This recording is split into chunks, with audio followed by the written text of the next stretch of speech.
Comparte tus preguntas con Emilio Carrillo.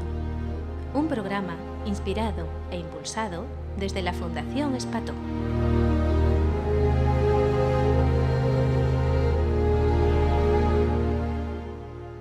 Hola amigos y amigas de Recuerda Televisión. Mi nombre es Emilio Carrillo y de la mano de la Fundación Espató estoy aquí con vosotros y con vosotras para, de corazón, intentar compartir lo que al hilo de vuestras preguntas vayan surgiendo. Así que espero que lo pasemos muy bien y que todo lo que vaya surgiendo y fluyendo en el programa resuene mucho en vuestros corazones. Sin más, pasamos a la primera pregunta.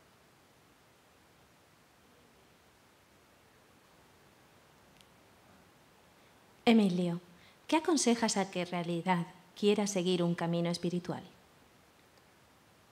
Lo primero que podría aconsejar a una persona que, como tú has comentado, quiera realizar ese camino que por llamarlo de alguna forma denominamos espiritual, es precisamente que se olvide de seguir cualquier camino espiritual, porque los caminos espirituales en muchas ocasiones se están convirtiendo ni más ni menos que en una especie de continuidad de los caminos que hemos seguido hasta ahora de la mano de la mente, de la mano de unos falsos sistemas de creencias y de unos paradigmas que realmente no tienen nada que ver con lo que realmente somos, con nuestra esencia divina, con ese ser profundo que todos tenemos.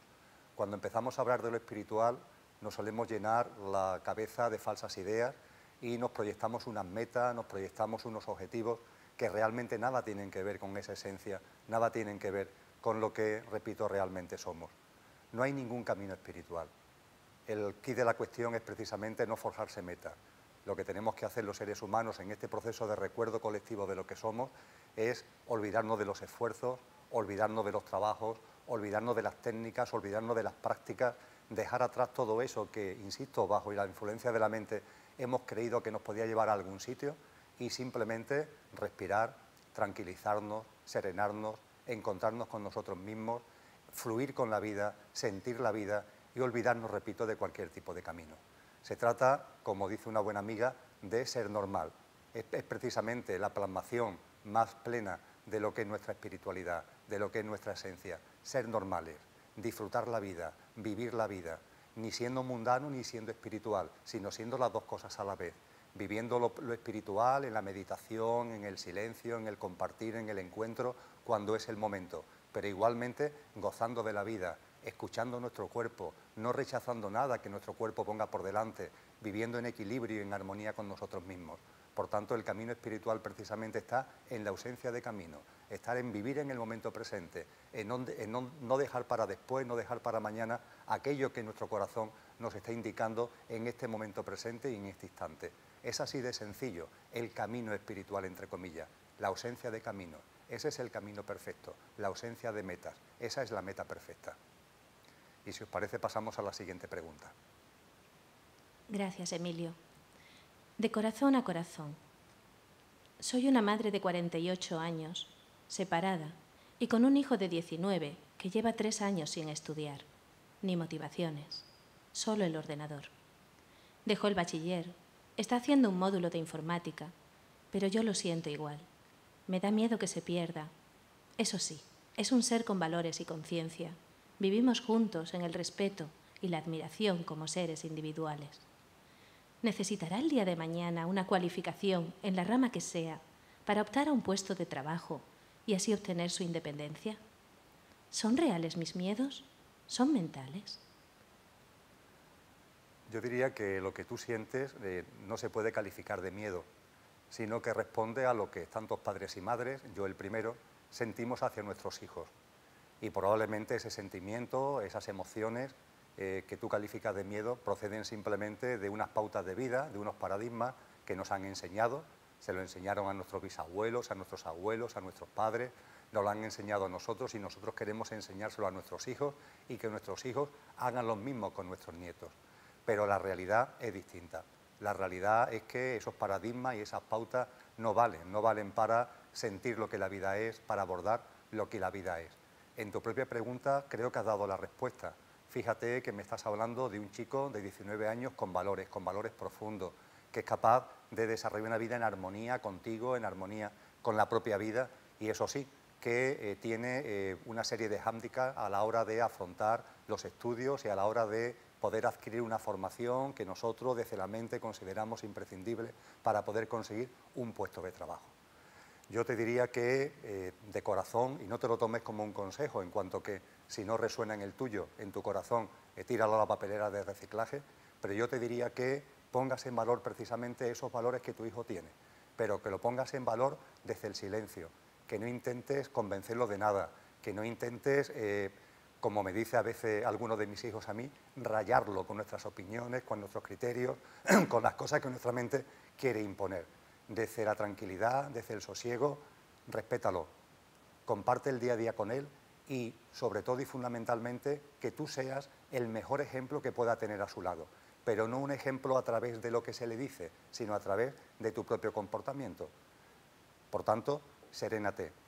Tú eres una persona consciente, eres una persona que empiezas a sentir lo que realmente somos, que estás recordando lo que realmente somos. Pues bien, eso llévalo a tu conducta diaria, llévalo a tu comportamiento cotidiano. Y tu hijo, no te preocupes, lo va a absorber. Tu hijo lo va a sentir, lo va a percibir y lo va a ir haciendo suyo sin darse cuenta, sin darse cuenta. Posiblemente nunca te lo va a plasmar en una conversación, nunca te lo va a reconocer de manera abierta, pero tú, con lo que denominamos tiempo, con el paso del tiempo, podrás ir comprobando cómo tu hijo va absorbiendo esos valores. Pero tienes que respetarlo profundamente. No se trata de intentar convencerlo de nada, no se trata de intentar rayarlo con ningún criterio, con ninguna opinión, sino conviértete tú en tu cotidianidad en su vivo ejemplo, en el ejemplo que él, sin duda ninguna, va a seguir. En cuanto a la formación, mira, vamos a ser sinceros, hoy día la sociedad carece de un sistema educativo. La educación ya no es tal. La educación se ha convertido en un sistema de formación, no de educación. ¿Qué es lo que quiero decir con esto? Es fácil de entender si nos vamos a la etimología de las palabras, de los verbos en este caso. El verbo educar, que es lo que a ti como madre realmente te interesa, viene del latín educare y significa extraer del otro lo mejor que tiene, esos valores, esos dones, esos talentos que todos tenemos, extraerlos, sacarlos, ayudarle a la otra persona a que pueda sacarlo y a que pueda ponerlo en práctica. Eso es lo que significa educare, eso es lo que significa educación. A eso debería dirigirse el sistema educativo. Sin embargo, el sistema educativo no está haciendo eso, sino que ha olvidado lo que la educación es y se ha basado en la formación, que no viene del verbo educare, sino que viene de otro verbo latino, que es formare. ¿Y qué significa formare?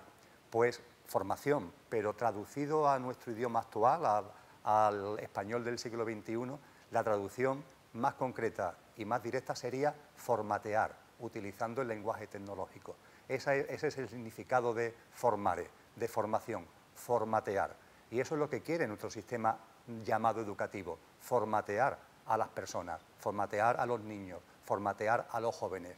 Y es lógico y normal que muchos jóvenes estén diciendo que no a ese sistema que los intenta formatear, que como si fueran un CD intenta meterle mensajes, intenta meterle consignas. Y sabemos todos lo que ocurre cuando en nuestro ordenador metemos un CD para formatearlo, ¿verdad? El ordenador nos dice, ¿está usted seguro? ¿Está usted seguro que quiere formatearlo? Porque si formatea el CD, perderá todos los archivos que tenga en el archivado. Pues bien, lo mismo ocurre con nosotros. En el proceso de formateo corremos el riesgo de eliminar todos los archivos que nuestros niños, que nuestros jóvenes ya tienen dentro de sí, que son esos dones, esos talentos, esos valores a los que antes hacía referencia. Por tanto, a la hora de abordar lo que la educación es, la educación de verdad, a la hora de esa preocupación que tantos padres tienen acerca del futuro de los hijos, hay que confiar en la vida. Céntrate con amor en tu hijo, apóyalo desde el amor y mucho más desde el silencio que desde las palabras. No está de más que alguna vez le haga ver lo obvio, que esta sociedad tiene unas reglas, que esta sociedad tiene una forma de comportamiento, que esta sociedad tiene también ahora mismo todavía unas limitaciones, que las conozca, pero que él vaya actuando en conciencia, que él vaya respondiendo ante eso como vaya surgiendo de dentro. Y tú apóyalo en lo que vaya haciendo y confía en la vida. Es uno de los problemas que todavía tenemos los seres humanos, que al haber olvidado nuestra esencia no confiamos en lo que realmente somos, que somos la vida misma. Hay que confiar en la vida, confía en ella. Es lo que en el lenguaje religioso se ha denominado muchas veces la providencia divina, pero que no es nada que esté en el exterior, no pertenece al ámbito de actuación de ningún ser ahí divino, caprichoso, que nos puede decir por dónde tenemos que ir o que nos puede ayudar a ir a no sabemos dónde. No, no, estamos hablando de lo que sale de dentro, de nuestra divinidad más profunda. Confiar en eso, confiar en esa providencia que es precisamente lo que somos puesto en acción. Muchas veces la mente no lo va a entender, pero no importa. A tu hijo, por tanto, dale amor, sé un ejemplo para él, háblale poco, estrictamente lo que tú consideres imprescindible, no demasiado nunca porque no va a tener ningún tipo de resultado. Que tu comportamiento sea siempre su ejemplo y mucho amor. Y confía, y ayúdale a él también a confiar. Tú verás cómo todo encaja, porque en este mundo, en esta creación, en tu vida, en la de tu hijo y en la mía, nada sobra ni falta, todo tiene su porqué y su para qué, y todo lo que en la vida de tu hijo, como en la tuya y como en la mía sucede, tiene ese porqué y para qué en el contexto de nuestro proceso conciencial y evolutivo. Por tanto, confía. Y no olvides nunca, y con esto termino, que los hijos eligen a los padres, que antes de encarnar elegimos a aquellas personas que van a ser nuestros padres en esta vida. Y por tanto, tu hijo te ha elegido a ti. No tengas miedo, no tengas miedo a equivocarte, no tengas miedo a cometer errores. Tu hijo sabía muy bien lo que hacía, el ser que está encarnado en quien es tu hijo en esta vida física, sabía muy bien lo que hacía cuando te eligió como madre. Por tanto, confía también en ti. Lo vas a hacer, lo estás haciendo estupendamente. Seguimos con la siguiente pregunta. Emilio, gracias. ¿Qué sentido tiene la vida? La vida no tiene ningún tipo de sentido que no sea vivirla. No hay otro sentido para la vida.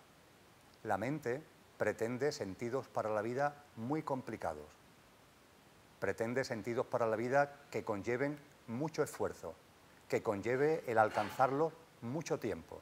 La mente nos está siempre planteando que hay que luchar por, que hay que pelearse por, que hay que competir para, pero eso es simplemente falacias de la mente. La realidad es muy distinta. Cuando aprendemos a poner la mente en su sitio, la vida se empieza a ver tal como es. La mente es un instrumento muy útil para nuestra vida cotidiana, extremadamente útil. Este programa, por ejemplo, no sería posible realizarlo si no fuera debido a la intervención de mentes de distintas personas que han ayudado a programarlo, a planificarlo, a desarrollarlo, a mí mismo, a mi propia mente, que la tengo aquí utilizándola en estos momentos para compartir lo que al hilo de vuestras preguntas van surgiendo.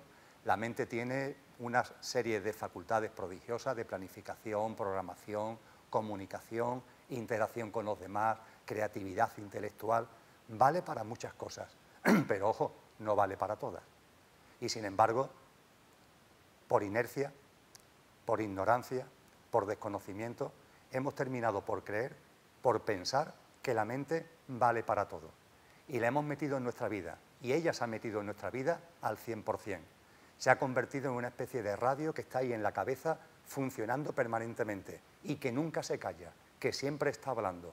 Hemos olvidado cómo apagarla. Esa radio, esa mente, está en su afán parlanchín hablando continuamente.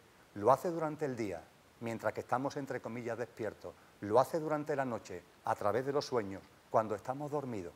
No para. Hemos olvidado cómo pararla, hemos olvidado cómo apagarla. Y la única forma de apagarla es no seguirle el juego. A la mente no podemos dejarla. Es la mente la que nos abandonará yéndose a su sitio, al sitio que le corresponde, esperando que nosotros la llamemos en el momento en el que no le hagamos el juego. Cuando la mente aparece sin que le hayamos dicho que venga, sin que la necesitemos, es simplemente decirle: mente, cállate, no te voy a seguir el juego. No voy a seguir tus juicios, tus criterios, tus opiniones, que siempre están llenos de dualidad, que siempre están llenos de confrontación, que suelen estar siempre impregnados de miedo. No te voy a hacer caso, vuelve a tu sitio. Y la mente se aburre, ya no le hacemos el juego. Y poco a poco ella va volviendo al sitio que le corresponde. Y nosotros dejamos de estar al servicio de la mente para que la mente pase a estar a nuestro servicio. Pues bien, cuando la mente pasa a estar a nuestro servicio, cuando hay una gran parte de nuestra vida que vivimos viviéndola, no desde la mente, sino desde la no mente, es cuando se puede contemplar de verdad la vida. Ya no hay un acerca de, que es lo que hace la mente a través de los pensamientos. La mente no ve la vida, la mente piensa acerca de la vida. Y ese acerca de es una interpretación, es una deformación de la vida misma en función del sistema de creencias que la mente tiene en ese momento. Por eso, precisamente, tantas personas pasan sus días bajo la aducción de la mente, bajo un sistema de creencias, y ese sistema de creencias lo están proyectando continuamente a su alrededor. De hecho, utilizan a las otras personas, al mundo y a las cosas como una especie de pantalla donde proyectan su sistema de creencias. Ven a los demás en función de su sistema de creencias, ven el mundo en función de su sistema de creencias, no ven el mundo tal como es, no ven a los demás tal como es, no se ven a ellos mismos tal como son, sino simplemente utilizan todo como una especie de pantalla con el acerca de, pensando acerca de, donde proyectan el sistema de creencias que en ese momento tienen. De esa forma se le escapa la realidad, de esa forma no ven la realidad. Pues bien, cuando se contempla la realidad, cuando se siente la realidad, cuando se percibe la realidad, es cuando se puede sentir, ver y percibir que lo real es que la vida no tiene otro sentido que vivirla, vivirla. No hay otra razón de ser, no hay otra razón de la existencia, no hay otro sentido de la vida que vivirla. Y vivirla significa asumir la vida con confianza, vivirla de instante en instante con absoluta confianza, y que esa confianza dé y abra las puertas de la aceptación. Una aceptación que con base en la confianza en la vida no es resignación. No se trata de decir, lo acepto porque no hay otro remedio, lo acepto porque no puedo hacer otra cosa. No, no, no. Yo hablo de una aceptación que es fruto de la confianza en la vida, una aceptación con mayúscula. Y esa aceptación es la que de corazón te lleva a decir que aquí estoy, para vivir la vida. Y me da igual, utilizando la letra de una antigua canción de Joan Manuel Serrat titulada Vivir para vivir, da igual que la vida pegue o bese, que la vida pega, pega, que la vida besa, besa. Tú lo vives con intensidad, vives con intensidad la alegría y vives con intensidad la tristeza, vives con intensidad la salud y vives con intensidad la enfermedad. Vivir, vivir, no hay otra razón, no hay otro sentido de la vida que vivirla. Podemos pasar a la siguiente pregunta. Gracias, Emilio. Ante el actual estado de degradación ambiental y de valores humanos que parece imperar en la sociedad, ¿se precipitará la humanidad hacia una gran debacle o podrá adaptarse sin grandes sufrimientos? Sabemos que depende de nosotros, pero ¿cuál es tu impresión del potencial más probable? Creo que la respuesta a la pregunta que se plantea es extremadamente simple y se basa en dos pilares que son aparentemente contradictorios. Voy a intentar explicarme. Por un lado, el mundo que hemos conocido, la sociedad que hemos conocido, como ha habido películas que nos han mostrado y la vanguardia científica también están poniendo de manifiesto, es una especie de matriz. Esa matriz está construida por todos nosotros. Cada uno crea, dentro de esa matriz holográfica, crea su propio holograma. ¿Cómo creamos nuestro propio holograma? Lo he explicado respondiendo a una pregunta anterior. Desde la mente y desde el sistema de creencias proyectamos hacia afuera. Proyectamos esas creencias, proyectamos esos miedos, proyectamos esos deseos, proyectamos esos objetivos. Interpretamos la vida con base en ese sistema de creencias y de esa manera estamos emitiendo hacia afuera y estamos generando en nuestro entorno, con nuestra vida, una especie de holograma. Y eso lo hace cada ser humano. Y finalmente la matriz holográfica no es sino 7.000 millones, 7.300 millones de hologramas interactuando entre sí. Esa matriz holográfica tiene además una singularidad que puede ser manipulada. ¿Cómo se puede manipular esa matriz holográfica? Esa matriz holográfica y el holograma de cada uno tiene una determinada frecuencia vibracional, cada uno la suya. Cada uno en su holograma está generando un holograma con una determinada frecuencia vibracional. Esa frecuencia vibracional puede ir desde el amor al desamor, desde la armonía a la desarmonía, y cada uno en su libre albedrío genera dentro de esa amplia gama la frecuencia vibracional que en función de su sistema de creencia considera oportuno. Finalmente, la matriz holográfica tiene una frecuencia vibracional que es la media de todas las hologramas, de todo lo que estamos proyectando entre todos. Esa es la frecuencia vibracional de la matriz. Para manipular la frecuencia vibracional de cada holograma, es decir, de cada uno, y la frecuencia vibracional de la matriz es muy sencillo. Basta con utilizar, por ejemplo, los medios de comunicación, no para realizar programas conscientes y de despertar, como se hace en Recuerda Televisión y como promueve la Fundación Espató, sino para todo lo contrario.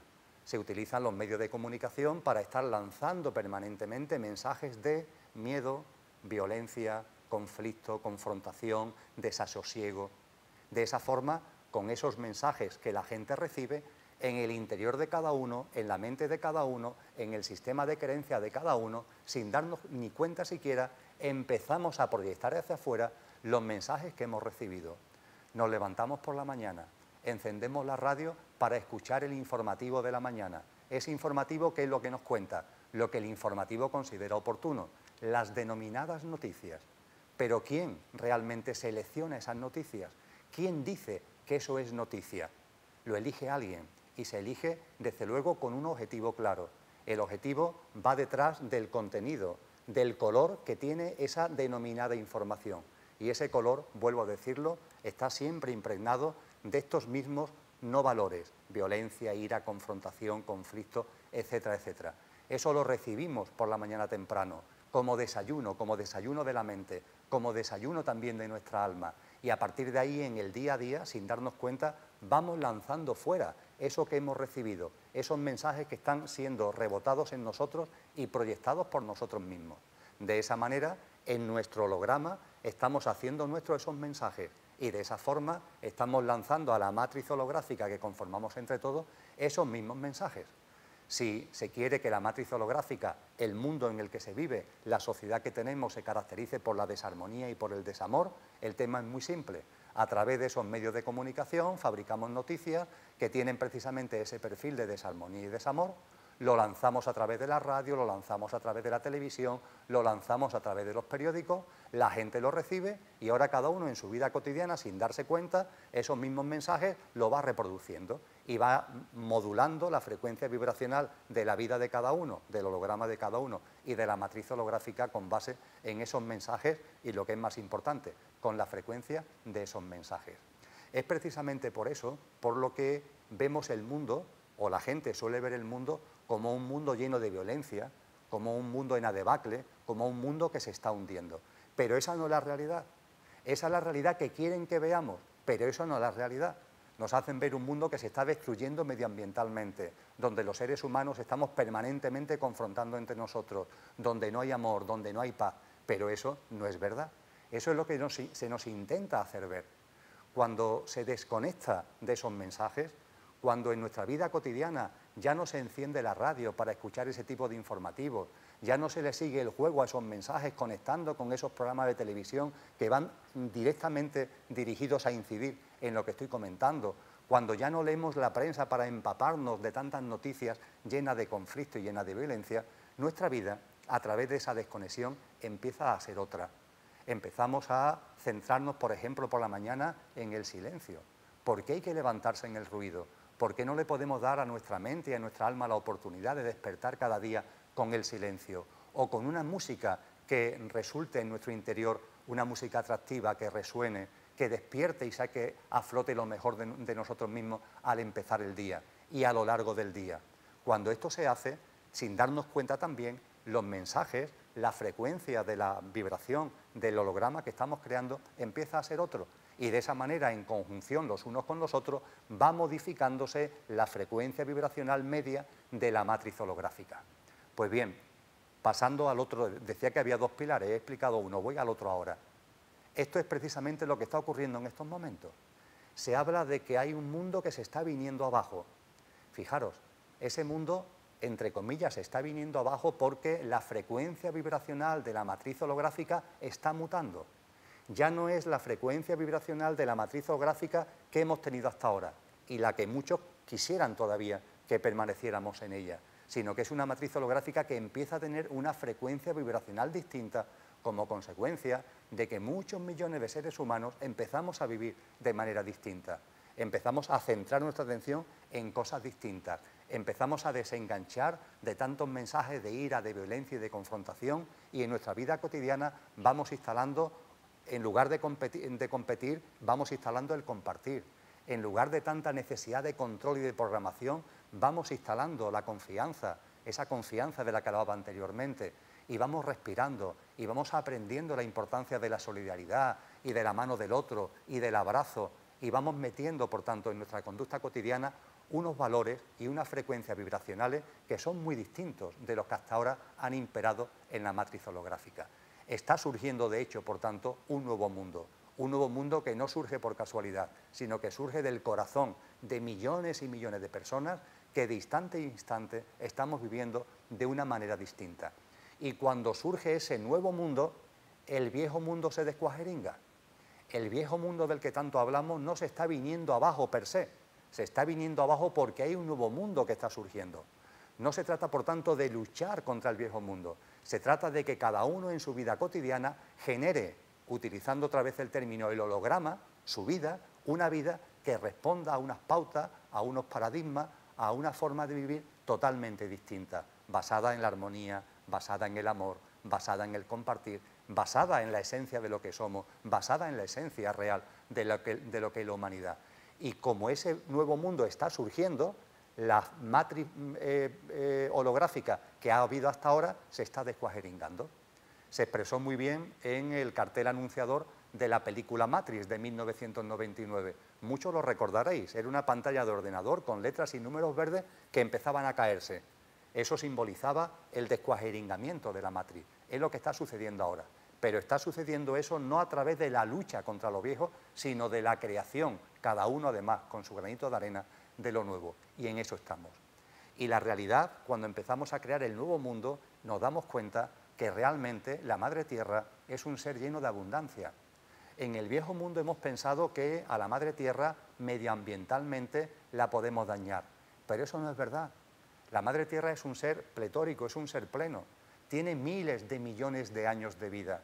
La Madre Tierra, a través de lo que ha vivido, a través de esos miles de millones de años, ya ha experimentado todo. Ha experimentado procesos, por ejemplo, de invernación debido a choques de meteoritos procedentes del exterior que han durado miles y miles y miles de años. Y aquí está, sigue vivita y coleando, sigue llena de vida. La humanidad, bajo los paradigmas del antiguo mundo, piensa estúpidamente que podemos dañar a la Madre Tierra. No, no, no. El ser humano puede dañarse a sí mismo. Eso es muy distinto. Podemos modificar el medio ambiente, podemos incidir en el medio ambiente de modo y manera que pongamos en peligro nuestra vida como especie, pero nunca la vida del planeta Tierra. La vida del planeta Tierra nunca se va a ver afectado, ni mucho menos por lo que el ser humano pueda llevar a cabo. La Madre Tierra nos acoge con todo su amor, somos sus hijos y desde luego tiene capacidad más que suficiente para interiorizar, para hacer suyo cualquier cosa que el ser humano pueda llevar a cabo. Esto no significa, ni estoy hablando de una despreocupación y de una falta de atención hacia el medio ambiente, pero siendo muy conscientes de que ese medio ambiente que nos preocupa es fundamentalmente el medio ambiente que nosotros como humanos necesitamos para seguir viviendo y para seguir sobreviviendo en este hermosísimo planeta. Y cuando van instalándose en nuestra vida cotidiana esos valores del nuevo mundo, también podemos percibir que las denominadas noticias que hasta ahora considerábamos que era lo que pasaba en el mundo no responden a la realidad. El mundo funciona de otra forma, el mundo no tiene nada que ver de verdad, el mundo, la humanidad, con esa humanidad llena de violencia, de conflicto y de ira que nos muestran los medios de comunicación. El mundo es otro, mi mundo es otro.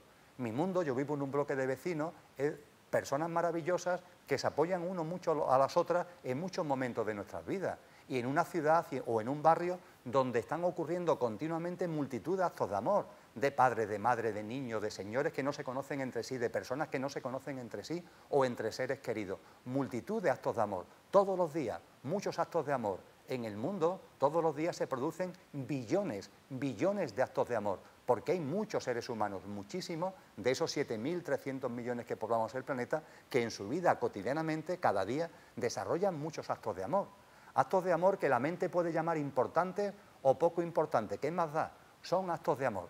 Sin embargo, de esa cantidad ingente de actos de amor, ninguna se recoge en los medios de comunicación, ninguno se recoge en las noticias. Precisamente por eso, porque queremos ver la realidad a través del formato de esos medios de comunicación, no lo vemos, porque por ahí no aparecen, porque esos medios de comunicación empeñados en los mensajes en que se empeña nunca van a sacar ese tipo de noticias, que son las que de verdad está generando el ser humano, la que está generando la humanidad. Ellos van a poner el énfasis en lo otro, no van a poner nunca el énfasis en el amor. Y nosotros tontamente podemos pensar que esa es la realidad, pero eso no es la realidad. Yo os invito a que cada día os miréis a vosotros mismos, miréis a vuestros seres queridos, a vuestros amigos, a vuestros vecinos, a vuestros compañeros de trabajo, en el autobús, en el metro, en la calle, que observéis a vuestro alrededor y vais a ver cómo el amor está ahí presente, cómo hay personas que están atendiendo las unas a las otras y que no lo hacen buscando nada, lo hacen desinteresadamente, lo hacen incluso sin pensarlo, ante situaciones que pueden parecer muy tontas o muy importantes, pero que se reproducen continuamente a lo largo del día. Esa es la realidad. Y por tanto estamos viviendo una situación de transición, en donde hay un viejo mundo que se está hundiendo, ahí está, y efectivamente ese mundo está en el debacle del que se hablaba en la pregunta, pero hay un nuevo mundo que está emergiendo, un nuevo mundo que está apareciendo del corazón de tantísima y tantísima gente, que es precisamente lo que está ocasionando el debacle del viejo mundo, y en ese nuevo mundo lo que hay es paz, lo que hay es armonía. Por poner un ejemplo, y con esto concluyo con relación a esta pregunta, yo creo que la inmensa mayoría sabemos lo que es un tifón o lo que es un huracán. Yo no sé si sabéis que dentro de los tifones o dentro de los huracanes están lo que se denominan el ojo del huracán. Es el propio centro del tifón, el propio centro del huracán. Pues bien, mientras que en el huracán lo que hay es lo que todos conocemos, viento huracanado y por tanto unas condiciones climatológicas extremadamente adversas, en el centro del huracán lo que hay es tranquilidad, no hay viento, hay una temperatura agradable, cálida, las condiciones climatológicas son muy apacibles. El huracán está en el entorno como loco, pero en el centro del huracán lo que hay es paz, lo que hay es sosiego, lo que hay es una climatología apacible, una climatología cálida. Lo que estamos viviendo en el momento actual, utilizando ese ejemplo, es que cada vez más seres humanos no es que se estén yendo a otro mundo, no es que se estén apartando de esta realidad, no, seguimos aquí, estamos aquí, pero estamos en el centro del huracán. No nos hemos ido del huracán, estamos en él, pero nos situamos en el centro del huracán, desde lo que realmente somos, conectando con nuestra esencia, compartiendo con los demás desde nuestra esencia. Y sí, vemos a nuestro alrededor todo el ruido, toda la bulla que está produciendo el huracán en ese viejo mundo, pero estamos percibiendo que cada vez más gente está viniendo al centro del huracán, cada vez más gente se está aglutinando en el centro del huracán, dando conformación a ese nuevo mundo. Y por eso, en la realidad actual, se están duplicando las sensaciones. Vemos a personas que están en medio de ese ruido y que lo único que ven es el huracán en su carácter más tormentoso, y personas que, sin irse de este mundo, sin irse de este planeta, sin abandonar la humanidad, viviendo una vida cotidiana entre todos nosotros, se han situado ya en el centro del huracán y ven una vida totalmente distinta. Ven una vida llena de paz, ven una vida llena de sosiego, ven una vida donde se puede vivir y se vive en armonía con la madre tierra y con la naturaleza, y a su vez contemplan como tanta gente alrededor sigue dando vuelta en el ruido, e incluso se puede llegar a comprender en el centro del huracán que todo tiene su porqué y su para qué, y que también esas personas que siguen dando vueltas en el ruido tiene su porqué y su para qué, que continúen ahí. Van a estar ahí en libre albedrío hasta que consideren oportuno, viviendo en ese ruido experiencias que a la postre le van a ser útiles para en un momento determinado también ellos hacer un cambio en su vida, modificar sus pautas de vida y también ellos venirse al centro del huracán, hasta que finalmente el centro del huracán se convierta en ese nuevo mundo que ya está emergiendo y que ya empieza a consolidarse entre nosotros. Podemos pasar a la siguiente pregunta. Gracias. Veo el número 11 por todos lados y números capicúa. ¿Qué significado puede tener? El 1111, el 2222, hay números que muchas personas comparten conmigo que se le aparece continuamente. Bien, con relación a esto, lo principal, vamos a ir de lo más importante a lo menos importante, aunque lo menos importante también tiene un sentido muy trascendente. Empezando por lo principal, ojo con la mente. La mente es juguetona y nuestra realidad está llena de números. Basta que tú en tu mente te fijes en un número para que ese número lo veas. Pero es que si te fijas en otro número, ese otro número también lo verás por todas partes. Yo recuerdo cuando hace ya muchos años, cuando María Jesús, mi mujer, estaba embarazada, nosotros tenemos 3 niños, que cada vez que se quedaba embarazada veíamos a mujeres embarazadas en nuestro entorno continuamente.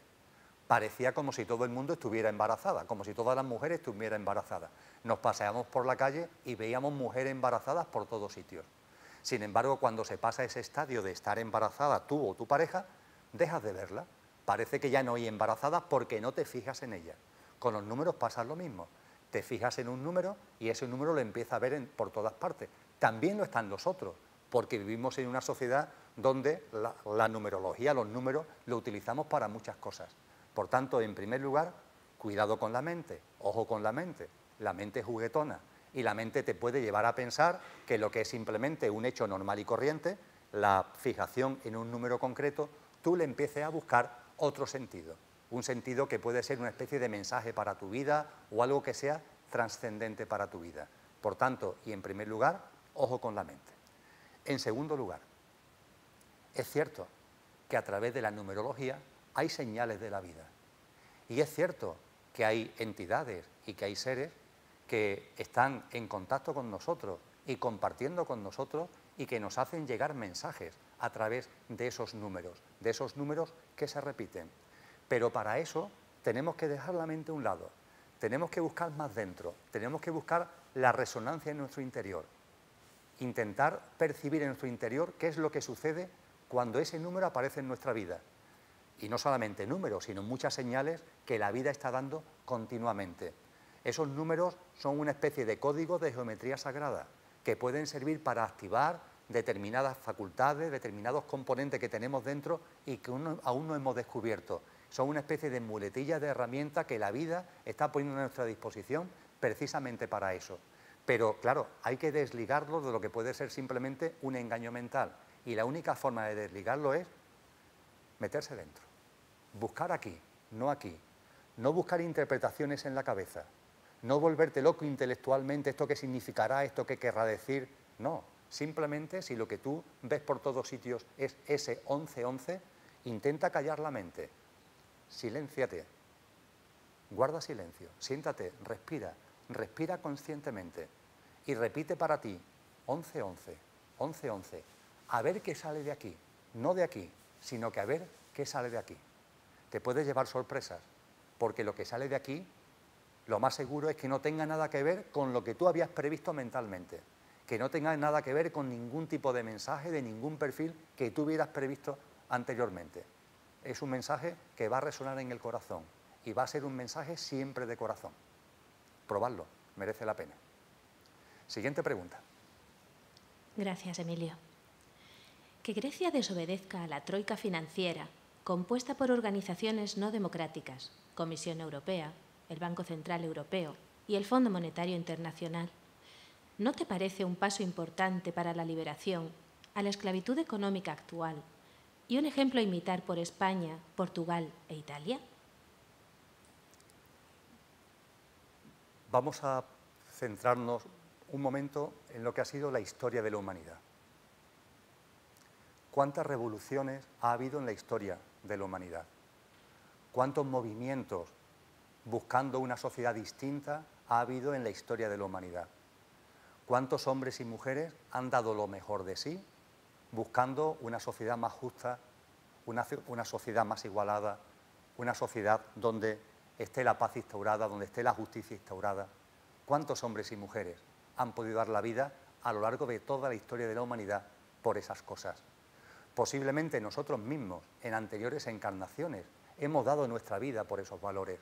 Muy probablemente la persona que ha formulado esa pregunta está en su interior resonando algo con relación a lo que ha preguntado porque ha participado históricamente precisamente en esos movimientos que buscan la dignidad del ser humano, esa sociedad más justa. Pero mirando esa historia, de la misma forma que podemos constatar que ha habido un intento permanente de esos movimientos procurando, propiciando un cambio, también podemos constatar que ese cambio nunca ha llegado, nunca ha llegado. En los últimos 2000 años, 3000 años, en el conocimiento preciso que podemos tener de la historia de la humanidad sí ha variado en lo tecnológico, ha variado en la forma, pero realmente en lo que son los componentes fundamentales de la sociedad, lo que son los valores sociales, los valores del mundo en los que hemos vivido, no ha habido cambios sustantivos, se han mantenido. Eso significa que todos esos movimientos no han dado fruto. Con ello no estoy llevando ni mucho menos al desánimo, porque esos movimientos sí han tenido una consecuencia muy importante. Ciertamente no han servido para cambiar el mundo, pero sí han servido en el proceso conciencial de las personas que han participado en ellos. Los seres humanos, los hombres y mujeres que han dado su vida en pro de esos valores de justicia, de igualdad, de paz, de esos valores altruistas, lo hicieron dando lo mejor de sí. Y eso ha influido en el proceso conciencial de cada uno en particular. A partir de ahí también en el colectivo, que es la humanidad. Pero ha servido para el proceso de cada uno. Y esas personas, esas almas que encarnaron y que posiblemente en el ejemplo que estoy poniendo murieron dando lo mejor de sí, están encarnadas ahora. Y en su nueva encarnación están desarrollando una serie de actividades, están viviendo de una determinada manera como consecuencia del proceso evolutivo y del impacto y el impulso en el proceso evolutivo y conciencial que tuvo el vivir así y el dar su vida en aquel momento. Por tanto, cuando uno da lo mejor de sí, porque lo entiende desde dentro, para hacer una transformación del mundo exterior desde el exterior, eso tiene un impacto enorme en el interior de esa persona. No tiene un impacto en el exterior, y a las pruebas me remito. La historia lo pone de manifiesto. Ningún movimiento de cambio ha servido para cambiar el mundo, porque el mundo exterior no puede modificarse desde el exterior. El mundo exterior es la matriz holográfica a la que hacía referencia anteriormente, y esa matriz holográfica, la única forma de modificarla es cada uno generando desde dentro un holograma que sea distinto. Por tanto, la transformación del exterior desde lo exterior es una quimera, es un imposible. Es cada uno en su vida cotidiana el que tiene que originar un holograma en coherencia con esos valores de los que estamos hablando. Y a partir de ahí, como consecuencia también de la interacción de muchos hologramas con una frecuencia vibracional distinta, iremos conformando un nuevo mundo. Iremos, y lo estamos haciendo ya, conformando una nueva realidad. Pero no luchando contra lo viejo, no luchando contra ese mundo. Efectivamente, estamos en este momento en Grecia, en España, en Europa, en muchos puntos del planeta, estamos viviendo una profunda crisis económica. Esa crisis económica no hace falta ser un economista de mucho prestigio ni entender de economía siquiera como para darse cuenta que no es una crisis, es una mutación del sistema. Y es una mutación que no es casualidad, sino que está siendo provocada por el propio sistema. La crisis está siendo provocada por la élite económica y financiera, que a la postre está siendo la gran beneficiada de la propia crisis. El truco es muy sencillo. La banca dice en un momento determinado que se ha arruinado, que no da más de sí, que está en quiebra. Pero la realidad es que con la economía que tenemos actualmente montada, que esa élite económico y financiera ha organizado, que se basa en la especulación, no hay una forma sensata y cierta de saber si la banca tiene pérdida o ganancia, porque todo se basa en la especulación y todo se basa en los teóricos valores que tienen unos activos que no son activos tangibles, sino que su valor se debe precisamente a la especulación, al valor que en el mercado de la especulación se le quiera dar. Pues bien, bajo esos prismas, la banca ha dicho, estoy arruinada. Y en ese punto, el gobierno, los poderes políticos del mundo entero, tenían dos opciones. La banca es un intermediario financiero. La banca no es el sostén de la economía. El sostén de la economía está en la producción de bienes y servicios, que es lo que finalmente consumimos los seres humanos en nuestra vida cotidiana. No está en el dinero. El dinero, como decían los clásicos en economía, es ni más ni menos que un medio de pago. Es algo que es una especie de aceite que engrasa la máquina de la economía, pero no es la economía en sí es otra cosa. Por tanto, el poder político estaba en condiciones de decir, oye, pues banca, si te has arruinado, eres como cualquier otra empresa que se arruina. Si se arruina una zapatería, los poderes públicos no salen a rescatar a la zapatería. ¿Por qué ha habido que rescatar la banca? Es más, los poderes públicos tenían una opción, y es que el dinero que han dirigido finalmente para el rescate de la banca privada, organizar y montar una banca pública. Una banca que sea propiedad del Estado, que sea propiedad de los propios ciudadanos y que realmente esté al servicio de ellos. Pero claro, el poder político también está bajo el dominio y la influencia del poder económico y financiero. Y bajo esa influencia lo que ha hecho el poder político es plegarse a la élite financiera. Y se ha plegado desviando enormes cantidades de dinero público hacia la banca privada. En Europa, para colmo, el Banco Central Europeo no permite que dinero creado, euros creados por el Banco Central Europeo, vaya directamente a financiar los estados, sino que tiene que ir a través de la banca. El Banco Central Europeo le da dinero a la banca privada para que la banca privada se la preste a los gobiernos, se la preste a los estados, con lo cual el ciclo que se ha organizado es francamente curioso. Los estados, los gobiernos, el poder político considera oportuno, era una falacia, pero considera oportuno rescatar a la banca y requiere cantidades ingentes de billones de euros. A partir de ahí, lo que hace es pedirle dinero al Banco Central Europeo para que venga el gobierno y pueda rescatar a la banca. Pero el Banco Central Europeo no se lo da al gobierno, sino que se lo da a la banca, y la banca es la que se lo presta al gobierno para que el gobierno se lo dé a la banca para que la banca pueda rescatarse, pueda salir de la crisis en la que está. La foto final, al cabo de unos años, es que la banca que estaba en crisis es ahora mismo precisamente a la que el Estado le debe dinero. Es decir, el Estado que se ha endeudado hasta la ceja para rescatar a la banca es ahora la que le debe dinero, ese Estado es el que debe dinero a la banca que ha rescatado. Es un juego francamente curioso, pero ese juego está ahí, esa es la realidad. No solamente ha ocurrido en Europa, ha ocurrido en el mundo entero. Las cifras que se manejan al respecto es que posiblemente los gobiernos hayan dirigido a la banca privada una cantidad superior, valorado en euros, a los 15 billones de euros en el conjunto del planeta. Es algo así como el 20% de todo lo que mueve la economía mundial en un año. Un valor equiparable al 20% de la economía mundial es lo que se ha desviado desde el ámbito público a la banca privada. Claro, eso ha ocasionado que los estados estén absolutamente endeudados. Y los estados han entrado dentro de lo que Zygmunt Bauman llamó hace muchos años ya raza de deudores. Zygmunt Bauman, este prestigioso sociólogo polaco, que tiene multitud de premios a nivel internacional, alertó ya que la élite económica y financiera nos domina a través del crédito, a través de la deuda. En cuanto que firmas una hipoteca, en cuanto que pides préstamos, ya te tienen pillado. A partir de ahí, a través de la hipoteca, a través de la financiación de crédito, a través de la refinanciación, cuando tú en tu vida quieres dirigirla hacia una forma de vivir distinta, no puede ser, porque tienes que pagar un préstamo, porque tienes que pagar una hipoteca. Se han creado necesidades ficticias, se ha dado crédito para cubrir esas necesidades ficticias, nos hemos endeudado para financiar esas necesidades ficticias y cuando queremos vivir de otra manera, no podemos vivir de otra manera.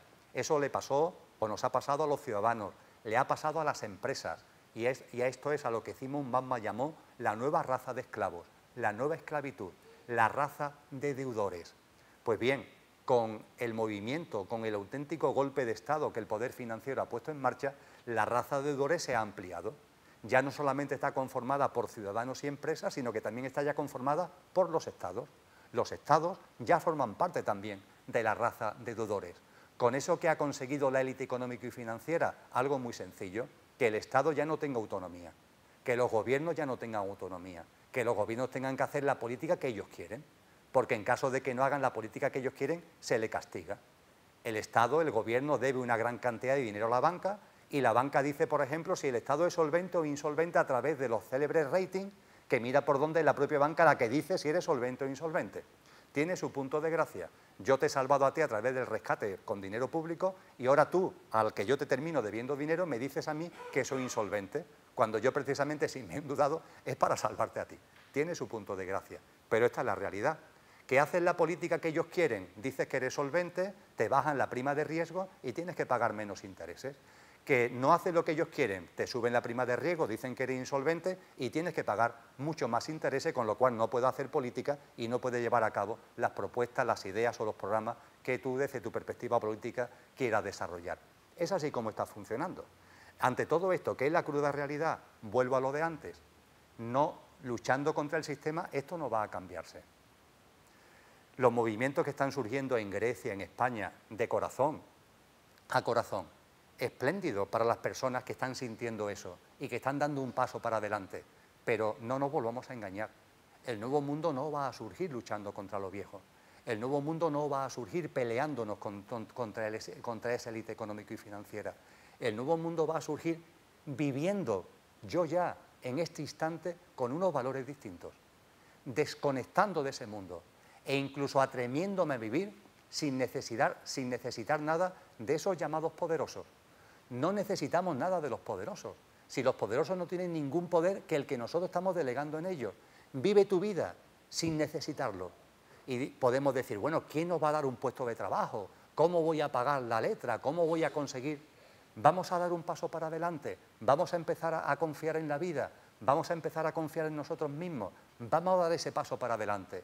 Yo esto lo hablo con mis hijos, yo esto lo aplico en mi vida, vamos a dar un paso para adelante, vamos a desconectar, vamos a desenganchar, vamos a atrevernos a cosas que hasta ahora no nos habíamos atrevido, porque es en el atrevernos a vivir de una forma distinta donde está la transformación. La revolución no está en luchar contra lo viejo, la revolución es la evolución que cada uno en su vida tiene que conseguir a través de una vida distinta, de vivir de una forma diferente. Y termino con algo que puede sorprender. Cuando se desconecta, cuando se empieza a vivir una vida sencilla, una vida sin deuda, una vida sin crédito, una vida también sin ahorro, porque no hay ninguna necesidad de ahorrar. Si ahorras es que te sobra. Y si te sobra lo que tienes que hacer es compartirlo. Y empiezas a darte cuenta que compartiendo con los demás es cuando más recibes. Cuando compartes con los demás sin buscar contrapartida, la vida te hace millonario en todo, también curiosamente en dinero, pero tienes que dar ese paso, tienes que atreverte a compartir, tienes que atreverte a lanzarte. Y cuando empiezas a compartir, cuando empieza a dar la vida, que es abundancia plena, te empieza a dar enormemente más de lo que tú habías compartido. Y eso que te da la vida no lo retengas, vuelve a compartirlo y la vida te vuelve a dar más y tú vuelves a compartirlo. Y se convierte en un ciclo de la abundancia. Un ciclo de la abundancia que muchas personas estamos ya viviendo y no lo estamos viviendo para retener esa abundancia en nosotros, sino para participar de ese flujo constante, de ese flujo incesante que la vida misma posibilita. Cuando se está ya en ese flujo, cuando se está ya en esa forma de vida, ¿sabéis lo que se siente para esa élite económico y financiera? ¿Sabéis lo que el corazón dice con relación a todos esos que están ahí manipulando, reteniendo, acumulando, compitiendo, especulando, programando, intentando dominar, intentando controlar? ¿Sabéis lo que se siente? Mucho amor, mucho amor. Son seres humanos que en libre albedrío, de verdad, lo están pasando muy mal. Diréis, sí, hombre, lo está pasando mal, si son multimillonarios. Lo están pasando fatal. ¿Sabéis lo que es vivir? Recordáis, porque quizás vosotros en vidas anteriores lo habéis hecho también y por eso ya es algo que en vuestra evolución habéis dejado atrás. ¿Recordáis lo tremendamente duro que es vivir sin ningún otro objetivo que acumular? El tener riquezas, el tener dinero, el tener bienes y nunca es suficiente y siempre se necesita más y siempre se necesita más. ¿Recordáis lo duro que es eso? Esas personas que actualmente en este momento están viviendo bajo esos paradigmas, realmente lo que están escondiendo detrás de su superficie, detrás de esas posesiones, detrás de esas apariencias, es mucho sufrimiento. Es una carrera alocada que no los va a llevar a ningún sitio, salvo al sufrimiento, salvo a la ansiedad, salvo al estrés, salvo a las complicaciones, una vida extremadamente estresada, una vida extremadamente complicada, y no saben salir de ahí, no son capaces de salir de ese juego. A esas personas, nosotros desde nuestro corazón, lo que tenemos que tenderles es mucho amor. Mirad, muchas religiones en sus templos hacen plegarias, y no voy a calificarlo ni de bueno ni de malo, por los pobres, por los marginados, por las personas que están sufriendo injusticia, por el tercer mundo. Perfecto, perfecto, perfecto a esas plegarias. Pero ahí faltan plegarias por esa élite. Habría no solamente que pedir plegarias por los marginados, sino también por los que los marginan, también por esa élite económico y financiera, porque también ellos están sufriendo, también ellos lo están pasando mal. Pero para percibirlo y para que este amor surja de nosotros, tenemos que entender que todo tiene su porqué y su para qué. Tenemos que meternos dentro y darnos cuenta de que en la vida nada es casual y que esos seres humanos que están viviendo en su libre albedrío, y con ello no lo justifico, sino simplemente describo lo que están haciendo, esos seres humanos, esa élite que están viviendo esa experiencia en libre albedrío, esa élite económica y financiera también tiene su porqué y su para qué. Y los males, entre comillas, que están provocando, están sirviendo para que muchas personas tomen conciencia en su vida de cosas que si no, no tomarían conciencia, y que para que muchas personas empiecen a vivir de un modo radicalmente distinto, que es el modo que aquí, en esta televisión, en Recuerda Televisión, se está mostrando permanentemente, constantemente. Por tanto, no nos dejemos confundir por las apariencias, no nos dejemos confundir por lo superficial. Tenemos que, en consonancia con lo que somos, con la profundidad de nuestro ser, acostumbrarnos a meternos dentro. No nos acostumbremos a mirar las cosas desde la punta del iceberg. El iceberg, la punta, lo que está por encima del agua, es solo el 20%. El 80% del iceberg está siempre por debajo del agua. Nos hemos acostumbrado a analizar desde la mente las cosas en función de la punta del iceberg. Y se nos escapa lo más grande, se nos escapa lo más importante, se nos escapa lo más trascendente, que es lo que está por debajo del agua, la gran masa del iceberg. Y esa masa, para entenderla, para conectar con eso, hay que hacerlo siempre, no desde la mente, sino desde el corazón. Podemos pasar a la siguiente pregunta. Gracias, Emilio. Una última pregunta para el programa de hoy. En una meditación sentí un disco de paz y amor que me llegaba y se instalaba en mi pecho. ¿Qué era eso? Lo sentí como algo real que estaba ocurriendo físicamente. En otro momento, ese mismo disco me fue arrancado violentamente del pecho. ¿Por qué? Era algo que me dolió y sentí hasta aquel punto que luché físicamente con esa cosa que quería arrancármelo. ¿Es eso algo que suele ocurrir? ¿Qué sería? Para contestar esta pregunta, voy a sacar un término que es la primera vez que aparece en el programa y seguro que va a aparecer en toda la serie de programas que vayamos desarrollando de vuestra mano y de la mano de Recuerda Televisión, que es la palabra iluminación. La iluminación es como los orientales denominan a darse cuenta de lo que realmente somos, alcanzar esa plenitud que estamos deseando en nuestra vida, ver la realidad de cómo son las cosas. Eso y otras cosas semejantes es lo que se aglutinan en el término de iluminación. Y hay muchas personas que persiguen la iluminación. La realidad es que la iluminación no hay que perseguirla, porque de hecho ya estamos iluminados. Estamos buscando fuera, y a eso lo llamamos buscar la iluminación, lo que ya somos. Es que ya lo somos, no hay que buscarlo. Para iluminarte, lo único que tienes que darte cuenta es de lo que eres. Eso es la iluminación. De hecho, la mejor definición de la iluminación es la innecesariedad de la iluminación. Eso es la iluminación, percatarte de la innecesariedad de la iluminación. Pues bien, en ese percatarte, en ese ver lo que realmente eres, que es la iluminación y que no está fuera, sino que está ya en ti, tú eres realmente esa luz y ya lo eres, no tienes que convertirte, no tienes que transformarte, porque ya lo eres. En ese proceso conciencial y evolutivo que te lleva a darte cuenta, se desarrolla una especie de camino, cada uno el suyo, cada uno el suyo.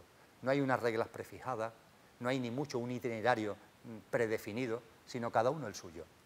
Conforme vamos entrando en lo que somos, vamos despertando en nuestro yo físico, mental y emocional, vamos despertando una serie de capacidades que están latentes, que están dormidas.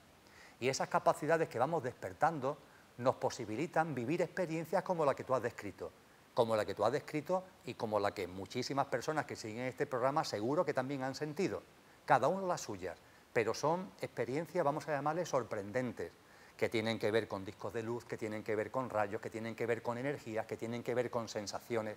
Todas ellas, ninguna es la iluminación, ninguna. Son simplemente facultades que estamos despertando en nuestro proceso conciencial que estaban durmientes en nuestro yo físico, mental y emocional. Claro, nos sorprenden, porque no la habíamos vivido hasta ahora y normalmente las queremos subliminar y queremos encontrar en ellas cosas muy trascendentes, pero no lo son. Son simple y llanamente consecuencias de cosas que vamos activando y que ya estaban ahí. No sé, es como el darse un golpe con un martillito en la rueda, en la rodilla, que te eleva la rodilla.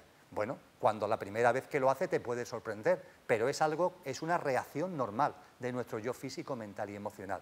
Todo ese tipo de visiones, todo ese tipo de percepciones, todo ese tipo de sentires, realmente, insisto, no son más que reacciones provocadas por facultades durmientes que despertamos en nuestro proceso conciencial y evolutivo. Y yo lo que te diría es que no te quedes ahí. No empieces a darle vuelta a la cabeza y esto qué puede significar, y esto por qué será, y esto dónde me llevará. No, ve más para allá.